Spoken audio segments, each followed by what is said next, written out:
Hello, and welcome to another episode of Changomatically. I'm your host, Freddie Shaven. And today I want to talk to you about something really, really important that I learned after it took me about 54 years or so. So, throughout my life, I chased money. I was raised with the idea that you are worth whatever you have in your pocket. Therefore, all I did my entire life was chase money. And not only did I chase money, but I chased it at any cost. Didn't matter what I had to do.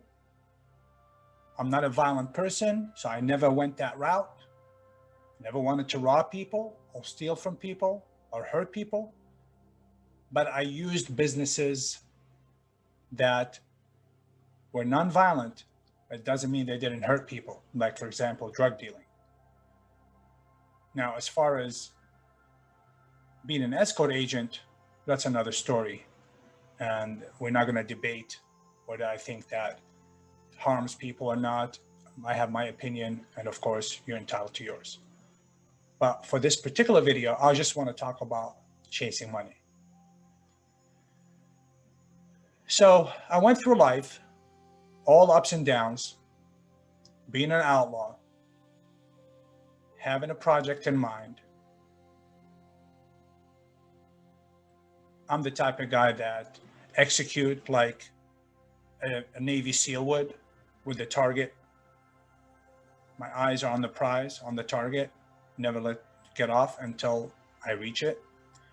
I'm very, very disciplined, very focused, and very motivated. So I applied all my natural born character skills and traits to reaching my goals. So whether I wanted to be a drug dealer or whether I wanted to be an escort agent or whether I wanted to be a money counterfeiter, you fill in the blank.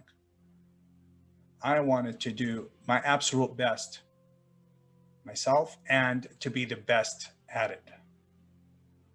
She wanted to be the best in everything I do. So the work ethic is there. The knowledge is there. The experience was developing as I went through life. So I thought I had it made. I thought I had the system beat. I'm pretty sure every single outlaw thinks the same way. It's that criminal thinking that separates the law-abiding citizen from an outlaw.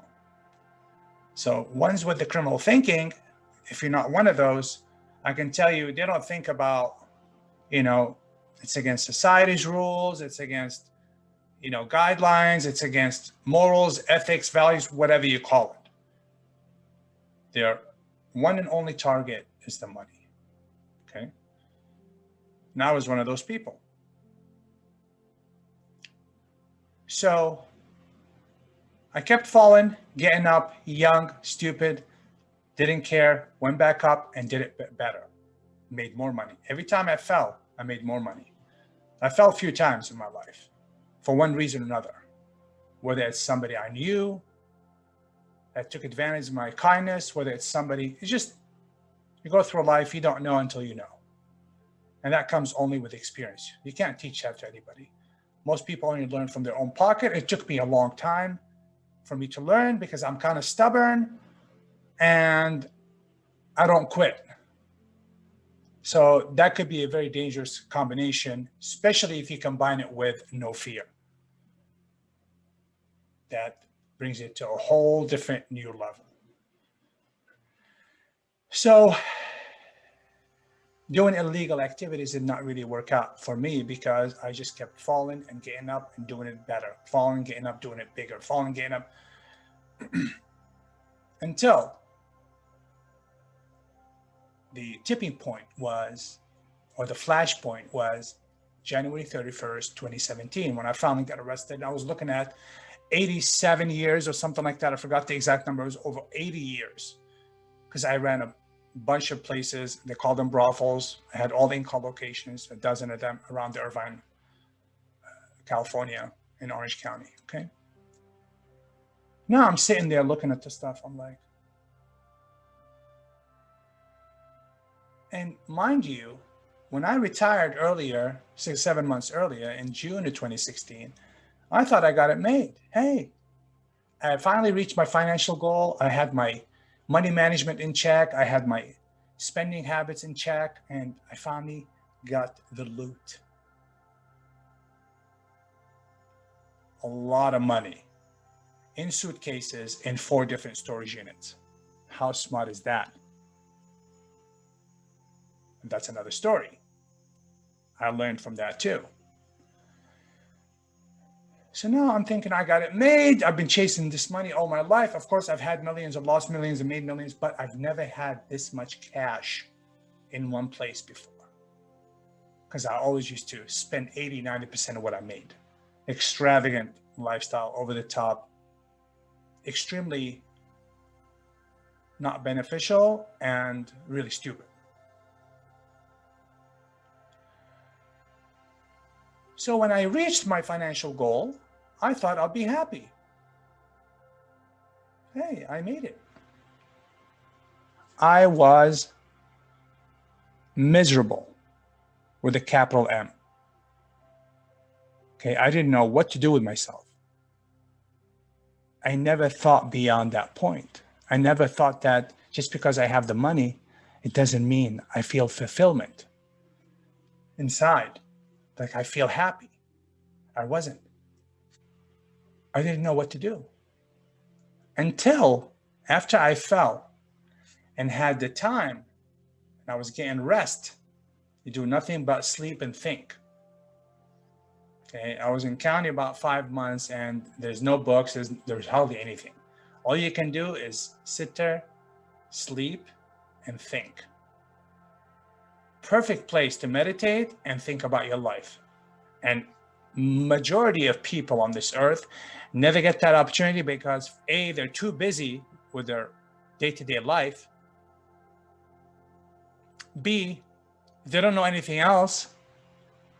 They have locked themselves into that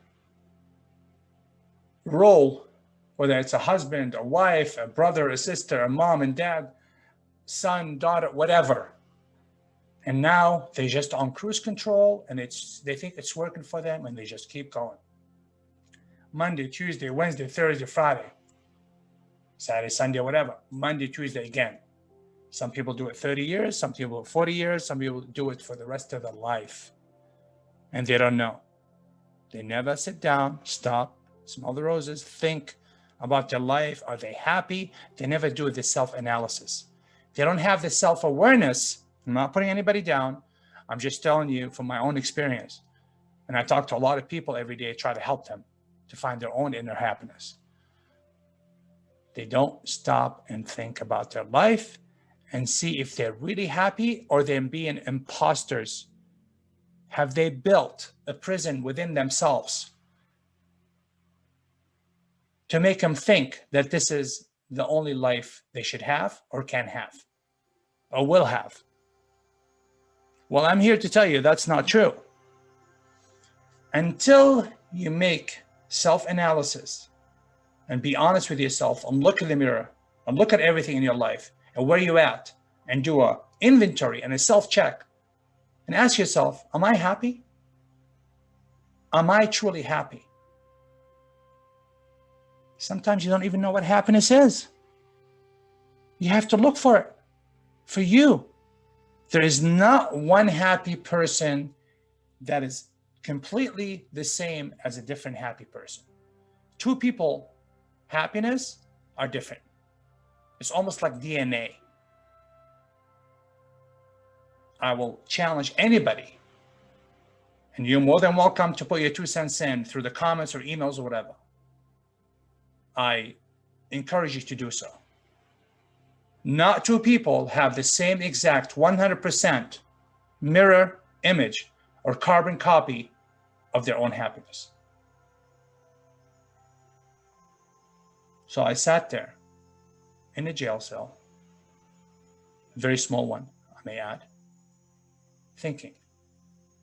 First, I was really tired from working 7 days a week, or as I like to call it, 8 days a week for almost 5 years. So I needed to rest so I can think, because I couldn't think. I was fog-headed. When you're really tired, exhaustion, no good. No bueno. So once I started getting some rest, within 2 months, 3 months, I started thinking properly. I'm like, what the hell am I doing? I did all these things. Look how stupid this is. I worked 8 days a week. I could have gotten the same result doing something legal or close to it, or maybe it took a little bit longer, but whatever it is, with the work ethic and working all the time and having the planning and having the desire and having the experience, could have done anything and become successful. I chose the wrong thing. I chose illegal. Not the wrong thing, but illegal in this country. Let me just add that to that sentence, okay? Because I still think it should be legal, but that's a different subject. We won't talk about that here. So finally, I realized that I've been chasing the wrong thing. Yes, money is important. I'd rather have it and not need it, and need it and not have it. However, money is not a do-all, end-all. Money is a mean to an end. With whatever it is that you're into that makes you truly happy. For example, if you're a helpful type of person and what makes you happy is to help other people, so when you have the money, you'll be able to do so. So that adds to your happiness equation. Okay? I want to take care of my mom. Okay? I want to be able to take care of her legally. So that's my goal. That makes me happy. If I have a couple of really good friends that need help, they want me to help them, I'm there for them. That makes me happy. Being on the ocean makes me happy. So if money allows me to buy a boat, it doesn't have to be a 200-foot yacht, you know, a $100 million yacht or whatever it is. But I'll sell it for the one like I used to have, a 33-foot Sea Ray or whatever it is, and just go on the ocean. It makes me happy. So it's not really the money.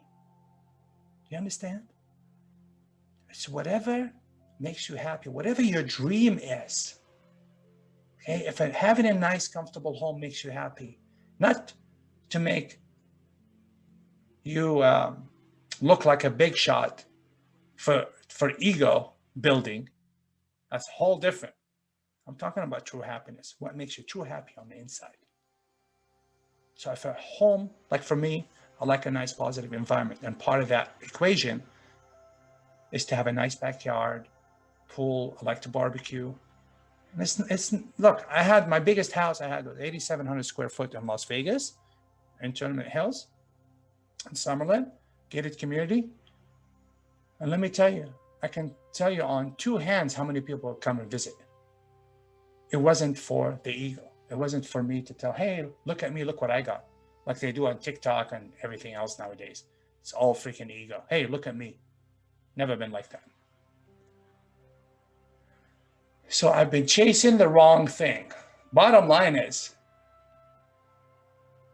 I wish I knew then what I know now, but it's never too late.